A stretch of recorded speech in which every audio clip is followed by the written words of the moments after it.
All of you I Can Do Anything listeners. Today we have Matt DeLong with us. Again, another guest that has a huge introduction. It would take me minutes and minutes and minutes to go through everything. Let me highlight some things that I know about Mr. Matt DeLong.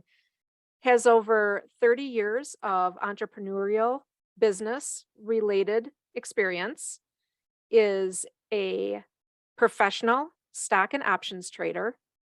He also is an author.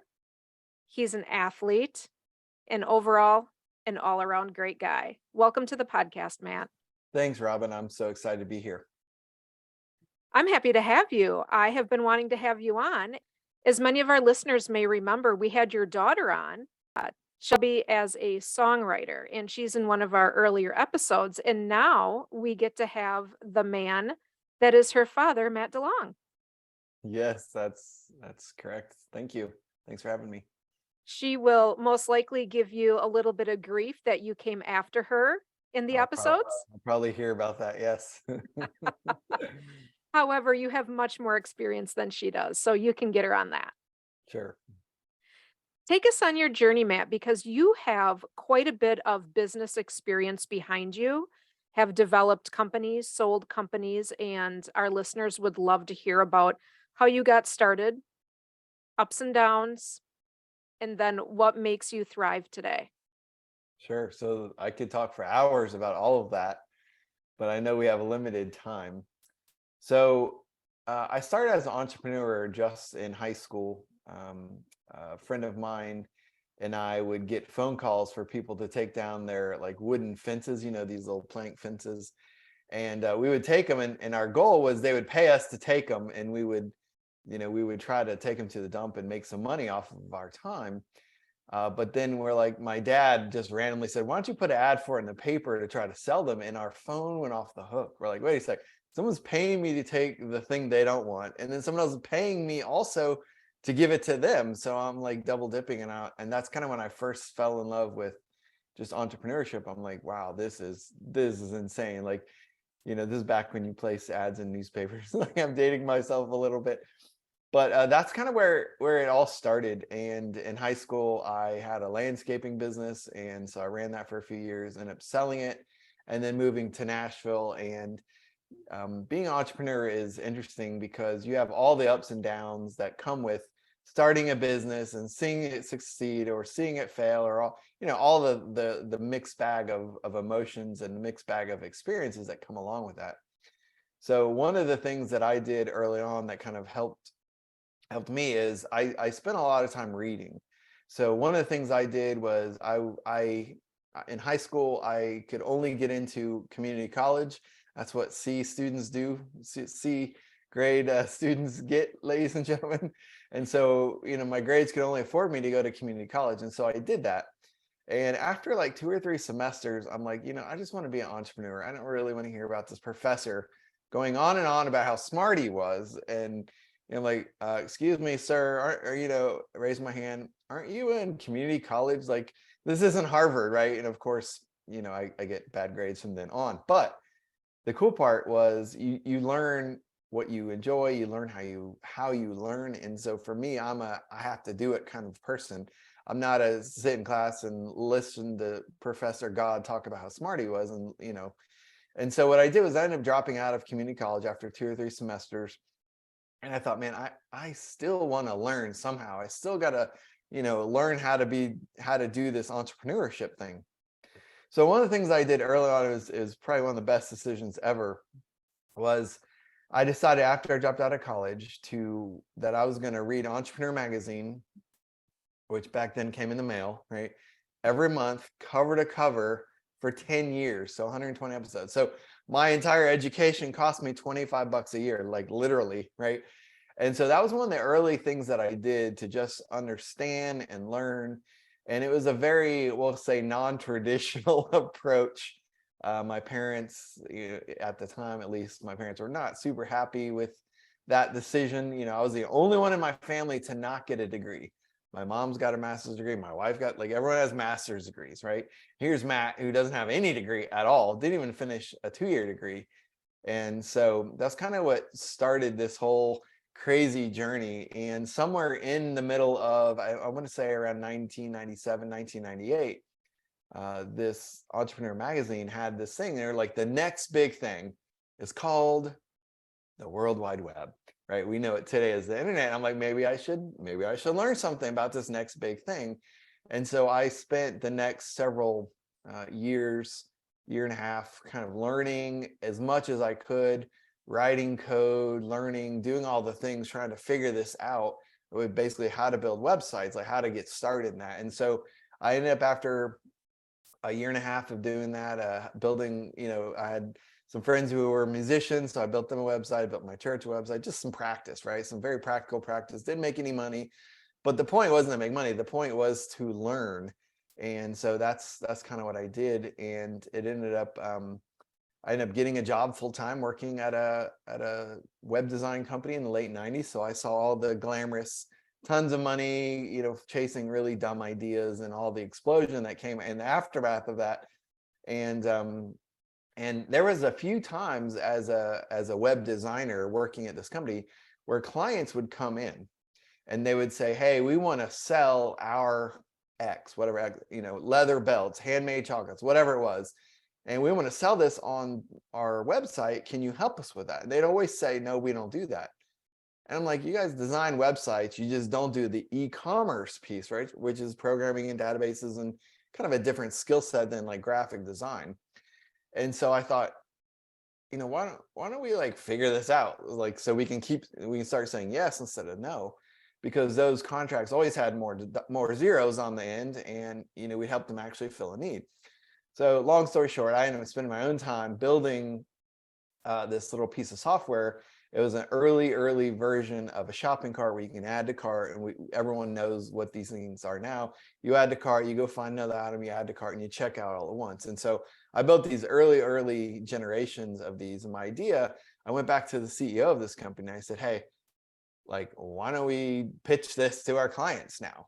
And he said, Matt, we're so far down the road with our investors on this other, insert lame brains idea, right? We're going so far down the road on this, it's too late to turn. Well, long story short, they went out of business, and I took a salesperson or two of theirs, and I ended up growing it into several $1 million company a few years later, and ended up selling it a few years after that. And so that's kind of that's one of the really early lessons that I learned as far as being an entrepreneur, is trying to, like, most entrepreneurs that I've met, new ones, they build a product and they go try to find someone who wants to buy it. I think that's the wrong way to do it. I think you need to figure out how to solve a need and then get paid to do that, right? So it's kind of a different approach.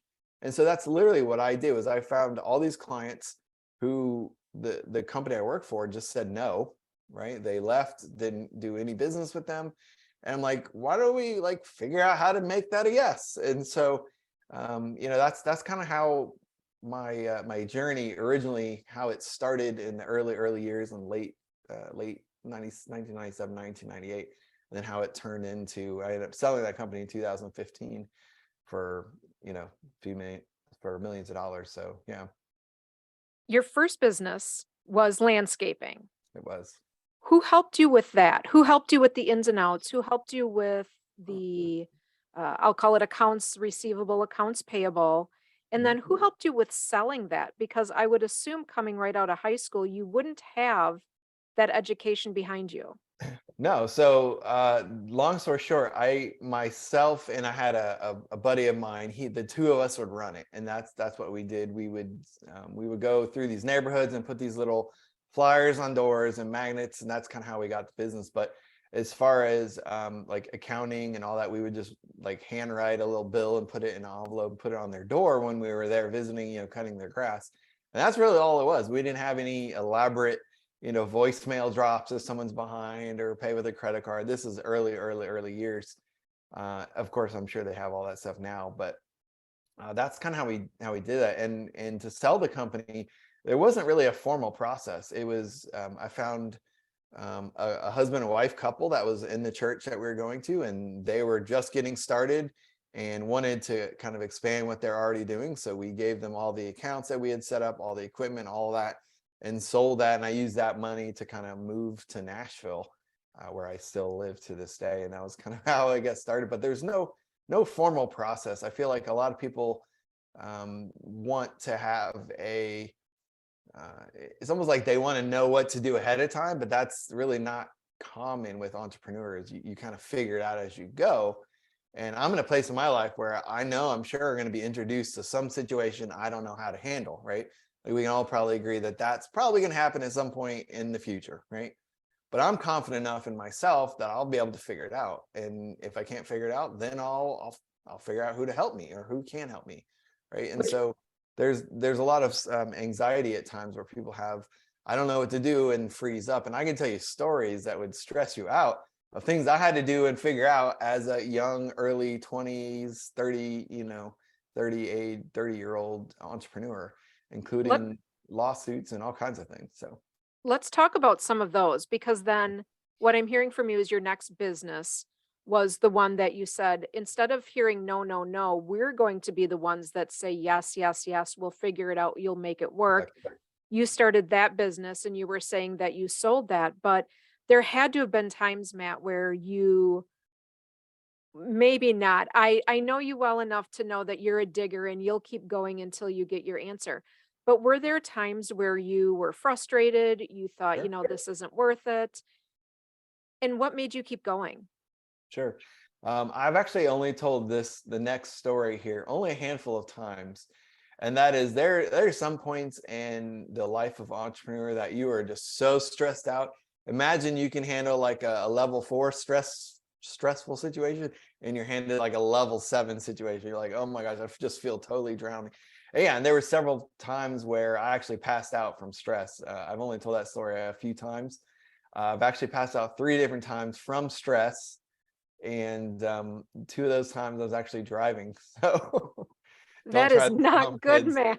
Yeah, don't That's try not this at home. good. Yeah. Tell But us about that. yeah, so so I had just started kind of I had just started this company, and we had borrowed $200,000 of like a line of credit, and I was a personal guarantor, which means if it went bad, I had to personally repay this. Like if the company went broke, I had to personally, repay this. And we thought it'd be cool to kind of launch on April Fool's Day. And so this is like 2008. And so we did this, and like all this time, all this money, building all this stuff. And the whole entire month, we had one customer paying us like $35 a month. That was it. And I'm like, oh my gosh, what have I got myself into?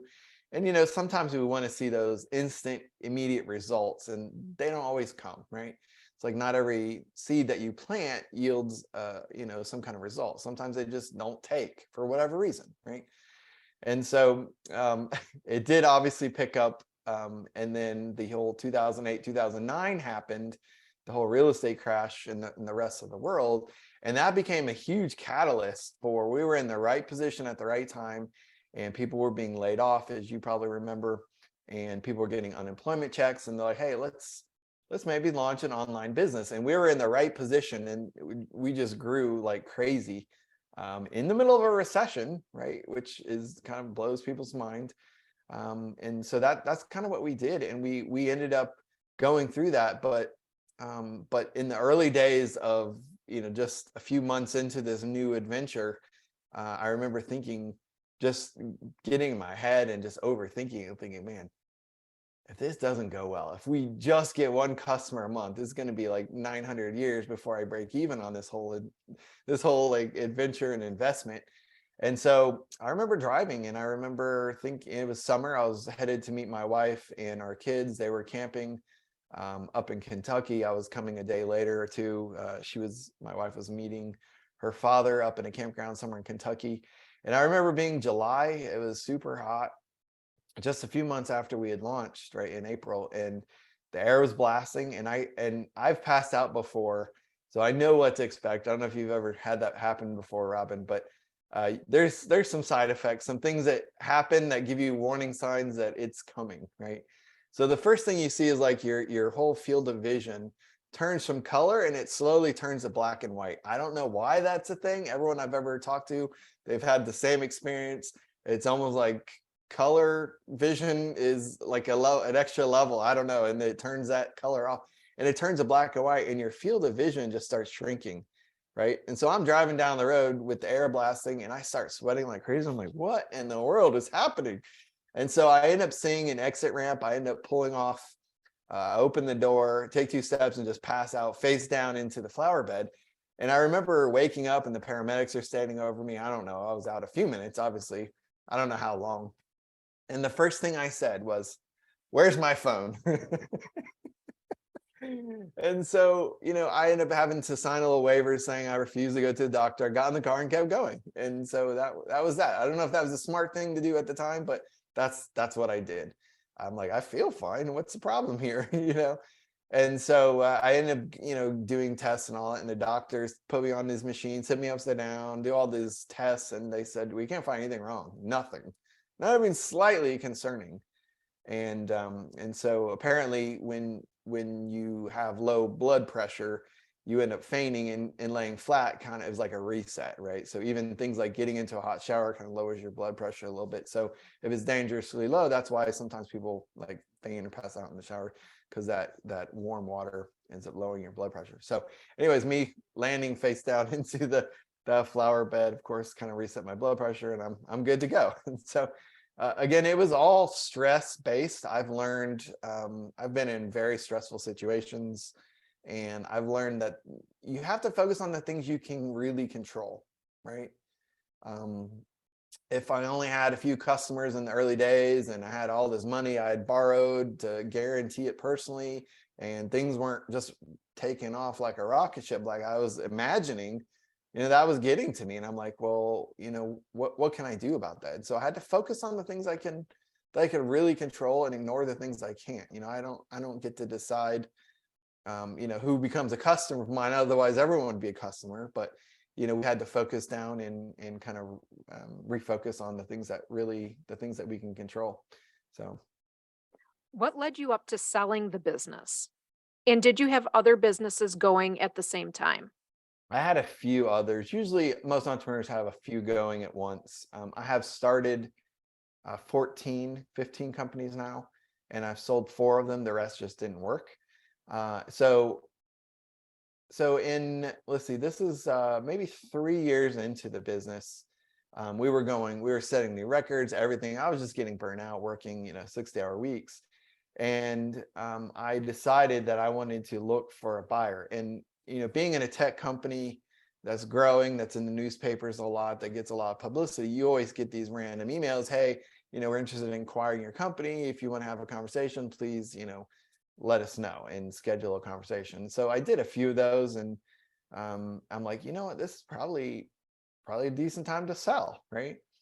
And so that was in 2011. And so we signed papers to kind of start the process of the sale. And literally like weeks later, we find out that we had actually been hacked by a hacker from Vietnam. It sounds like a crazy, wild story, but I'm like, no, this can't be happening. I want to sell this company and this is going to set us back a few years. And oh my gosh. Oh, years. It would set you back for years? It would. Why would that be? So the problem is you have to disclose this. You have to disclose this incident and you have to do, there's breach notification laws.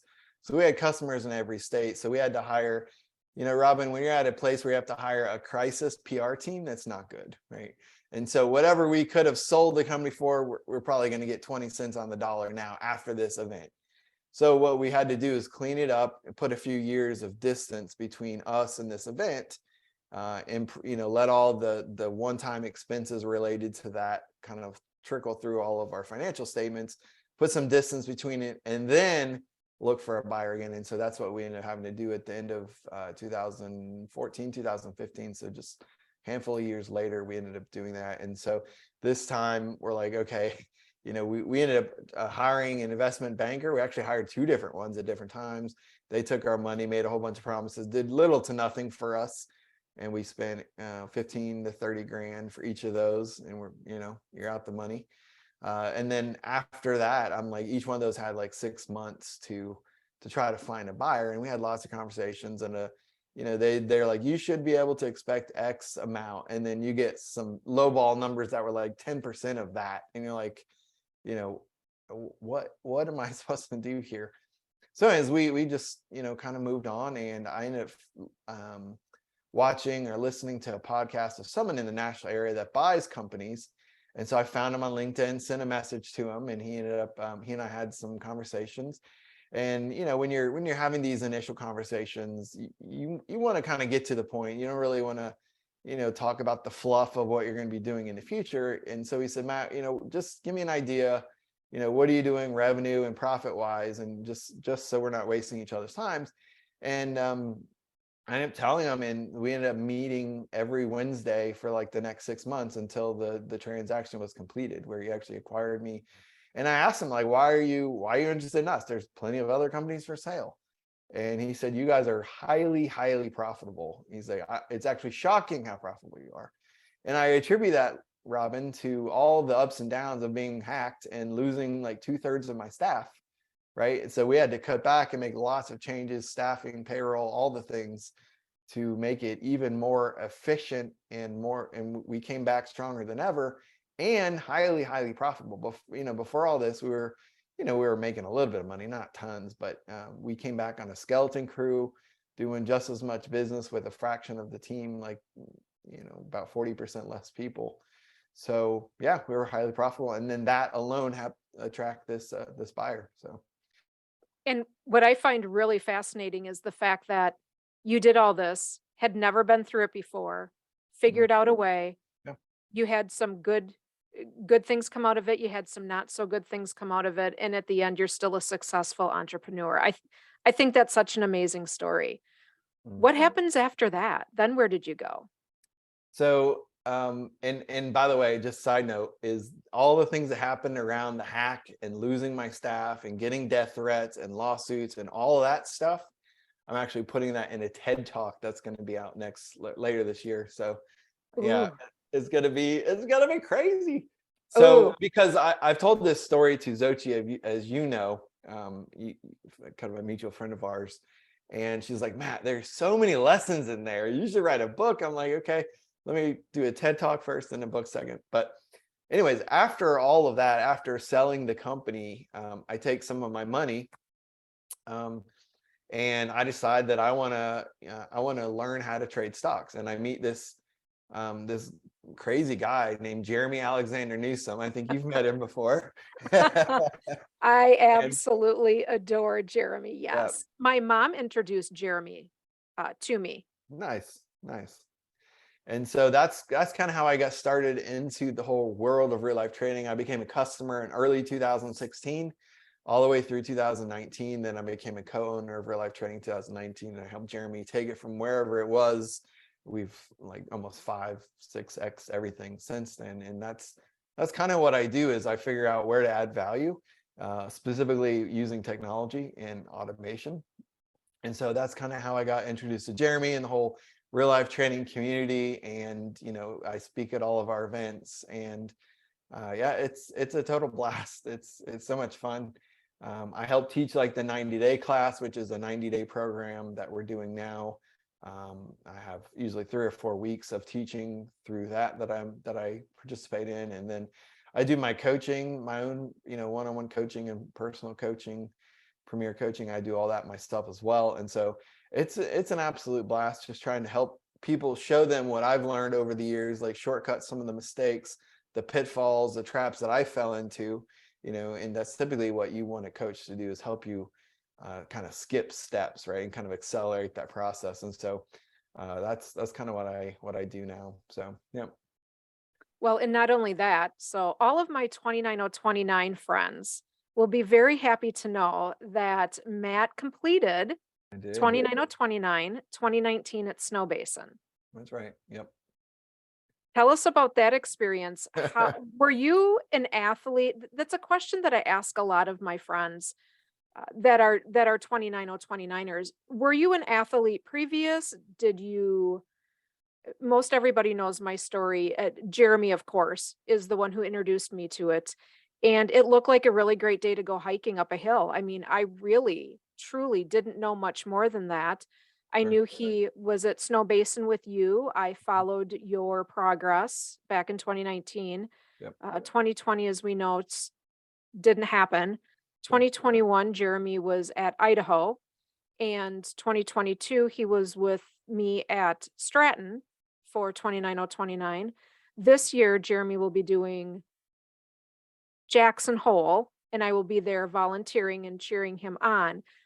And at all these events, I keep looking either on Instagram or asking when I was at Stratton, were you an athlete before you did 29029? And I would say 98% of people were. How about you? So I don't know how you would. So I started running during all the stressful times in my life just to do something to get my mind off of it. It's like a little ninja trick. And oh, by the way, I learned I can lose some weight by, distracting myself and running. And so there was a good year and a half where every day I ran a 5K, so 3.2 miles every morning, just during the most stressful times of life. And so I did that a little bit. 5K is like a 25-30 minute run every day. It's not a big, it's not considered an endurance event. It's a, you can go out and it's not an all day thing like an Ironman or like the 29 which spans 36 hours. But I was somewhat active. I don't really consider myself to be an athlete, so to speak. But I did the 29, as you mentioned, in Utah, and I heard about it it was a podcast of some kind, and I'm like, I asked all my friends, and they're like, that doesn't sound like fun. And it was like, man, I need to get some new friends. So I asked the craziest person I knew, Jeremy Alexander Newsom. He said yes, and we signed up and we went. And he lives in Nashville, maybe 20-30 minutes from me at the time. He's since moved, but we would spend weekend. We would spend pretty much Saturday, all day Saturday from 6 a.m. to 6 p.m.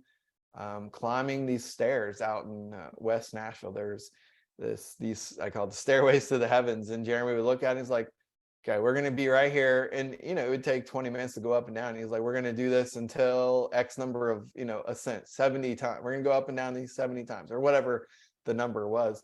And we would do that all day Saturday. I'd crash at his house. We'd wake up and do it some more on Sunday.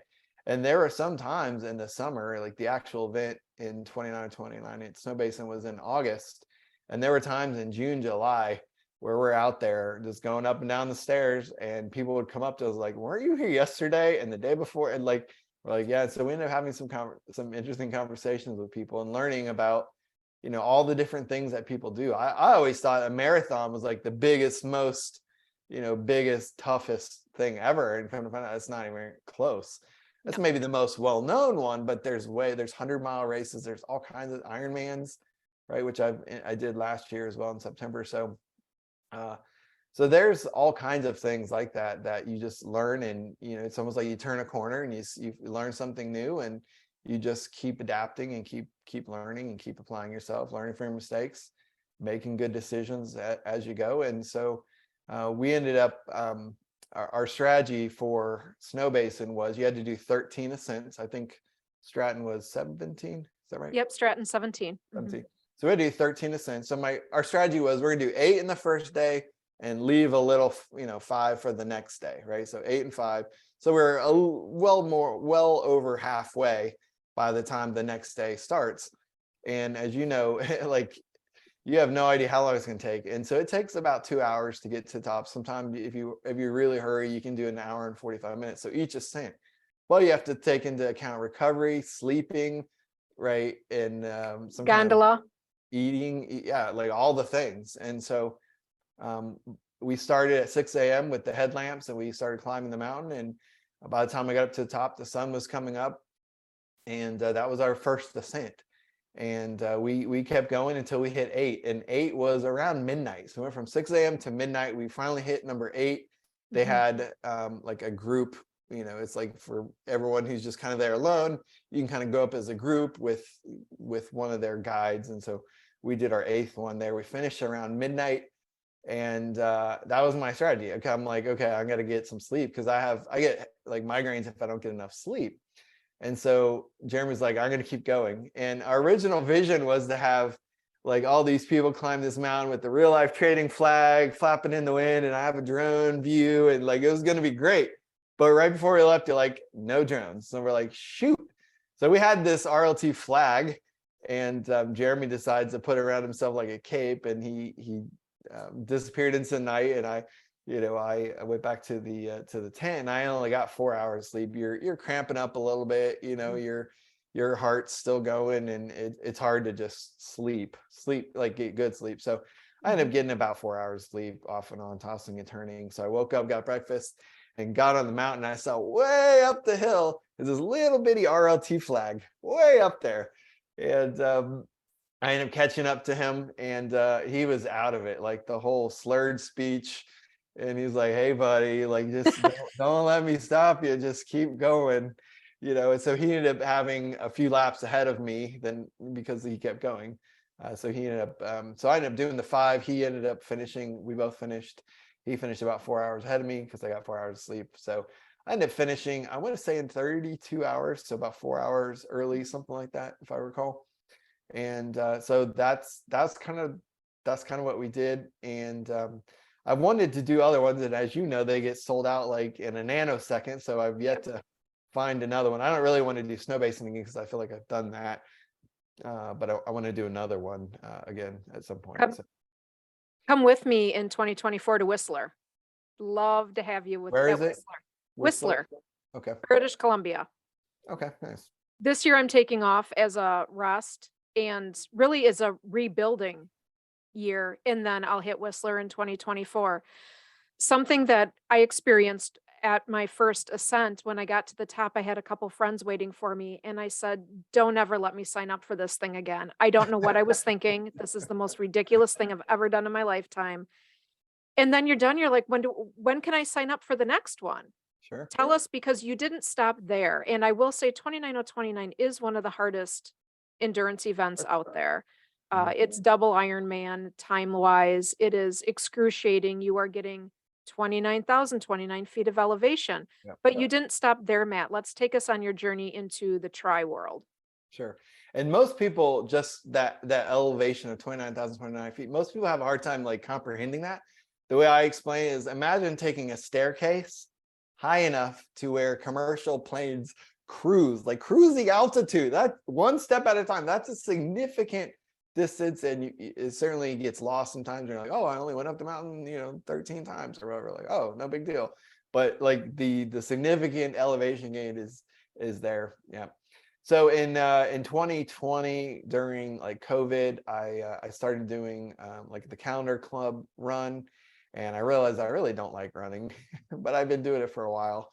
And so I started doing training for an Olympic distance triathlon in Nashville, and COVID hit, and all kinds of things that I was signed up for ended up getting canceled, which I never got my money back, which is kind of weird. But anyways, moving on. And so I started doing an Olympic. I've done a few of those. Some people in the real life training community, they wanted to get in better shape. And so I kind of encouraged them to sign up for another one. I'm like, some guys lived in Las Vegas, and they're like, oh, we want to do one. I said, let's look at the calendar, see when there's an Olympic distance in Vegas. And so I went out to the desert there a few times to train with them, and then do the actual event. And then the next year, a few months later, I ended up doing a half Ironman. So kind of building my distance up, and then I ended up doing a full Ironman, completing that in September of last year. And so each of those is its own specialty and its own distance. Obviously, you become conditioned. And so like when I think about how much mileage I did in the full Ironman, I'm like, how the heck did I do that? Because you don't really think about it. I mean, you are so much when you're on your swim, when you're on the bike, you're running, you're just thinking about the next corner, the next buoy, the next, telephone pole, whatever it is that you're trying to get to. And so it's been interesting. As you probably know, an Olympic distance is kind of like, not quite, but it's about, I think of it like a quarter of an Ironman, like 25% of an Ironman. So do 4 of those, back to back, and that's kind of a full distance Ironman. of course, half Ironman is 50% of the distance, and then the full Ironman. So I just started kind of building my way up. I am doing another event in Park City, Utah, and this is with James Lawrence, Iron Cowboy. It's his event. He invited Jeremy and I to go to that. So I'm doing that. And then I am doing another Olympic kind of warm up event in June, Olympic distance triathlon in Nashville. So I got a coaching student or two who's coming to that. And typically what's funny is most people don't really start out saying, hey, I want to do a triathlon, right? What happens is they're like, I need to get in better shape. And then they'll say, well, I'm not in good enough shape to do that, right? It's like, well, you kind of do that to get in better shape. And it's kind of like the horse and the chicken and the egg. What comes first? You're in shape and then you do an event, or you train for the event and you get in shape. It's like you kind of work towards being ready for it. So anyways, that's kind of how that came to be. And in September, we're doing a BRAT, which is BRAT, bike ride across Tennessee, and it's 660 miles on a bike. So we got 6 days to do about 110 miles each day. So that's, a good 6 to 8 hours in the saddle. It becomes a full-time job for almost a week. So yeah. Yeah. Before we move on, most everybody knows that I follow Jeremy, and I followed you through many of your Ironmans, half Ironmans, tries. Same thing, but follow both of you through those, cheering you guys on. Does that ever come into play? Like, that you have people around the world, because RLT is around the world, Sure. cheering you on. Do you think about that when you're out there and you're struggling and you think, oh, I have all these people that are watching me? Does it even come into play? Is it exciting that you know that people are cheering you on from afar, or is it just, it doesn't Yeah, even strike you? it's cool to know, but in the moment when you're actually competing, I'm just focused so much on what I'm doing in the moment, right? Where I really don't even think about what's today. I wonder what the weather's like. You don't really think about any of that. And so, for example, like when you jump in the water to do a 2.4-mile swim, it's like, who does that anyways? But I'm just counting strokes and I'm practicing my breathing. And so I'm focused on that. And I don't know what else is happening in the world. I'm solely focused on that and nothing but that. And then I'm counting to 100. So I'm counting 100 strokes and I'm gauging where am I? Am I off course? Put my head back down the water, do another 100 look, right? And so that's kind of what I'm doing. And you're so focused on that.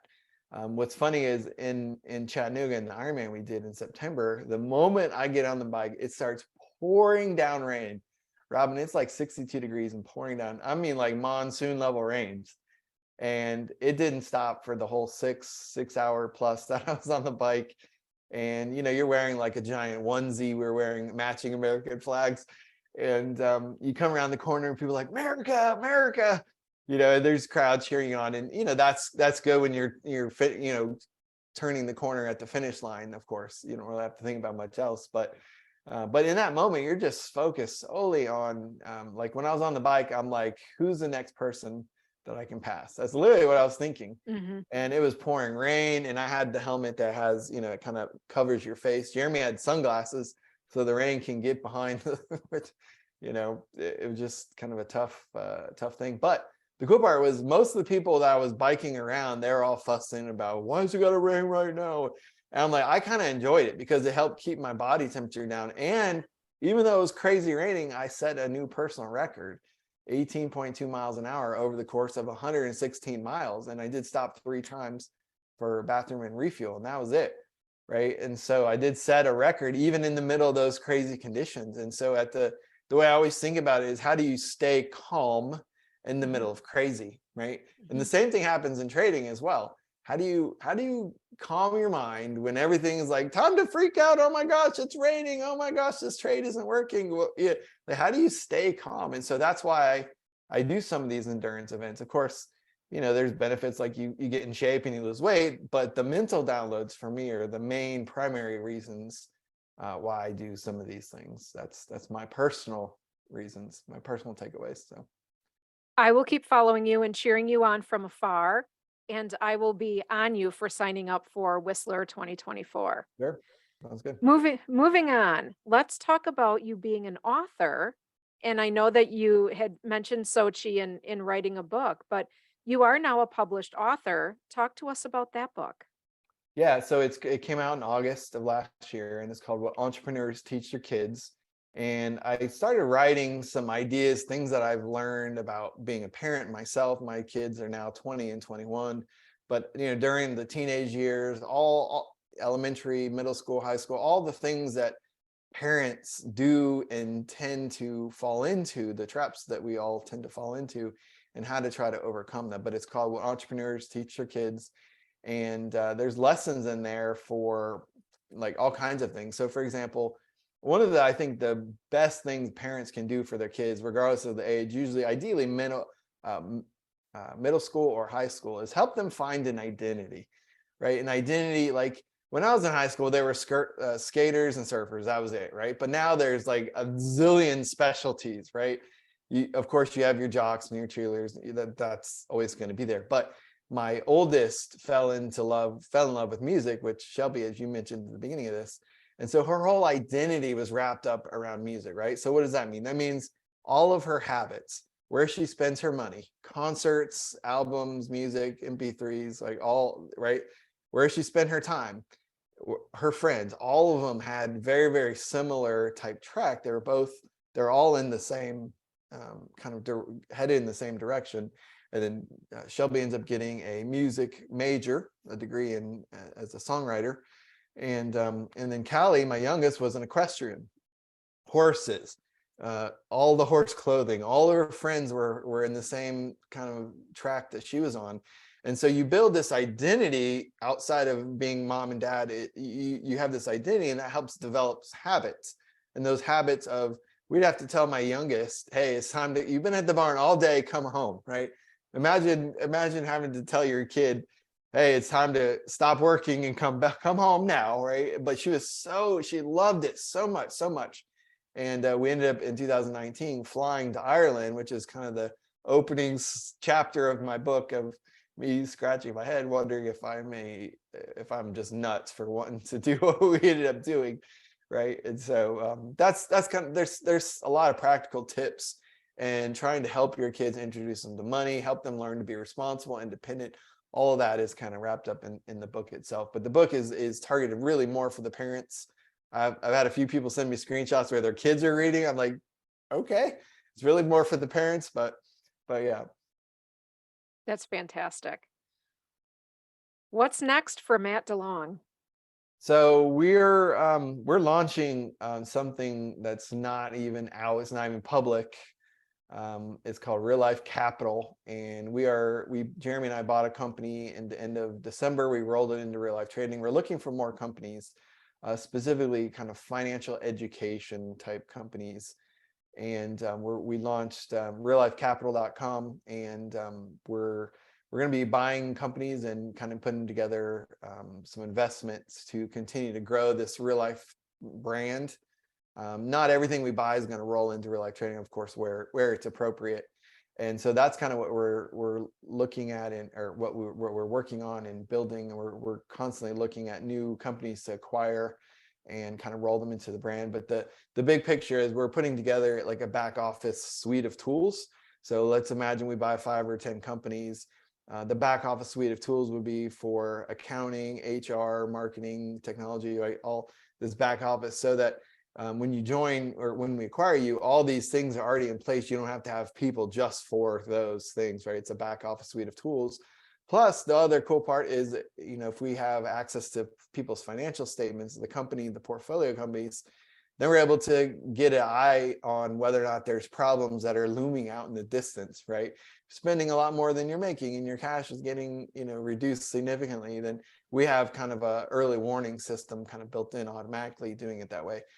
And then the other thing we're doing is technology as a value add. So a lot of times in real estate, people buy a project and they want to add value, like renovate it, or build new buildings, or whatever that looks like. And so we're using technology as a value add. So things like machine learning and artificial intelligence and automation, those are different tools.